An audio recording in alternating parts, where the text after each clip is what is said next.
The Israeli-Palestinian conflict dominates American news coverage of international issues. Given that news coverage is Americans' main source of information on the conflict, it becomes important to examine the stories the news media are telling us and to ask the question, does the news coverage reflect the reality on the ground?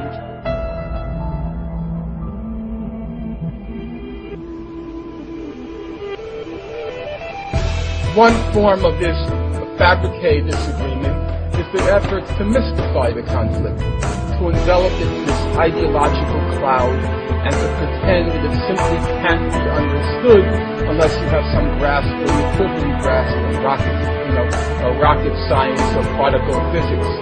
This is a very difficult conflict to understand. It goes back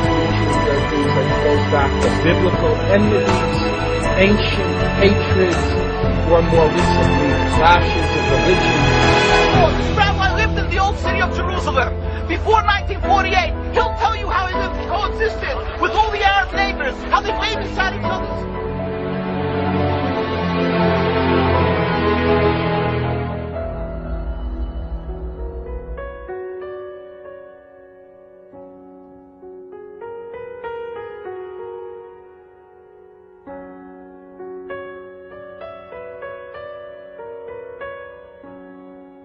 הרצל בז לכל מי שלא נחשב בעיניו מודרני, תרבותי, נאצל ונאור. בראש ובראשונה היו אלה אותם יהודים בני עמו שומרי תורה ומסורת. יסודות ורעיונות אנטישמיים כפי שבאים לידי ביטוי ביומנו ובמאמריו. הכמרים הנוצרים הם ברום המדרגה, מפני שאינם להוטים אחרי הכסף.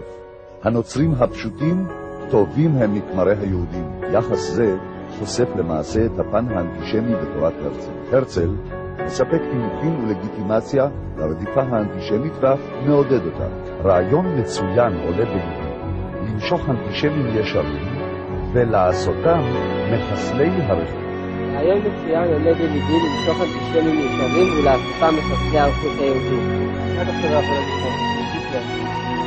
אני אומר לך שהרצל חוזה המדינה אמר בדגה? לא.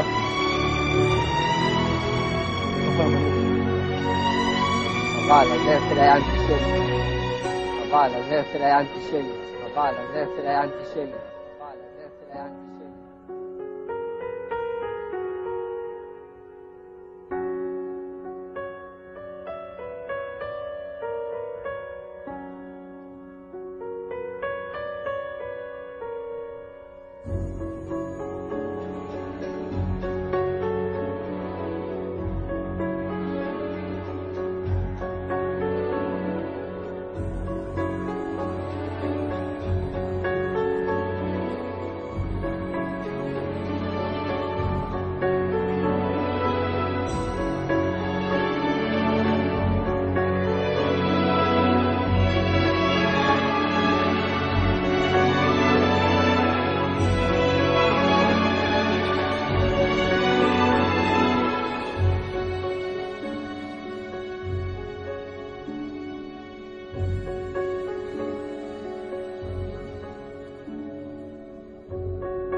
The Zionists in Germany, who represented the Zionists from Eastern Europe, went to the British War Cabinet, and I'm going to be brief because it's a long story, but I have all the documents to prove any statement that I make if anyone here is curious or doesn't believe what I am possible.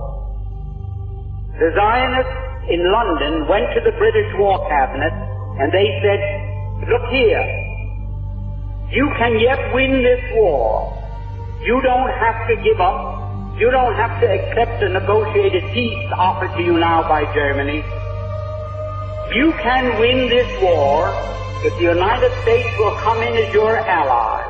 The United States was not in the war at that time. We were fresh, we were young, we were rich, we were powerful. And they told England, we will guarantee to bring the United States into the war as your ally, to fight with you on your side, if you will promise us Palestine after you win the war. In other words, they made this deal. We will get the United States into this war as your ally.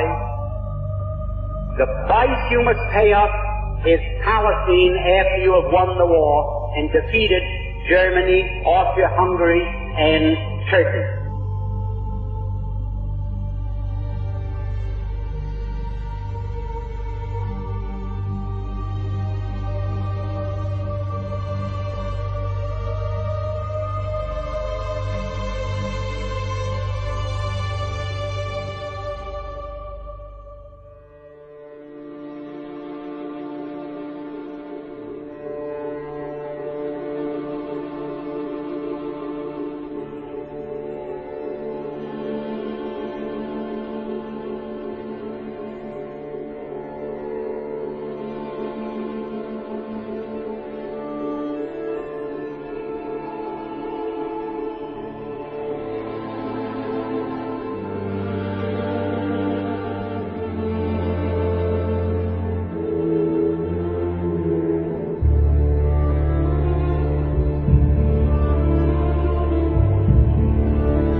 But it wasn't just Swiss bankers who dealt with Hitler's right.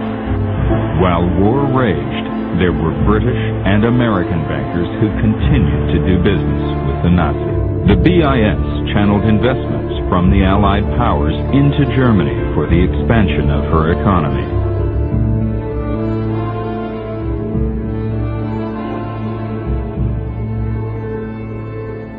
So, by 1816, some authors claim the Rothschilds had taken control over the Bank of England. But a group of Zionists at the same time was quietly negotiating an agreement with the Nazis to allow the immigration of German Jews and the transfer of their assets to Palestine. That deal, reported in August 1933, was the transfer agreement. Palestine, sparsely settled by Jews at the time, was radically changed as a result. Revealing secret negotiation between the Nazis and the Zionists in 1933, which allowed German Jews and their assets to go to Palestine. With the rise of Adolf Hitler to power in the spring of 1933, the Jews of the world were faced with a dilemma. They could raise a cry of protest, a cry few would heed, or they could make a deal with Hitler, a deal that would bring a step closer their dream of an independent Jewish state. And perhaps the fourth and most prevalent myth has been that of Zionism as the moral legatee of the victims of the Holocaust. And what is particularly savage in the irony that surrounds this claim is the fact that the Zionist movement and the Zionist leaders itself were the active collaborators with the perpetrators of the Holocaust. They participated in the suppression of Jewish resistance, and they organized a consistent opposition to any escape on the part of European Jewry.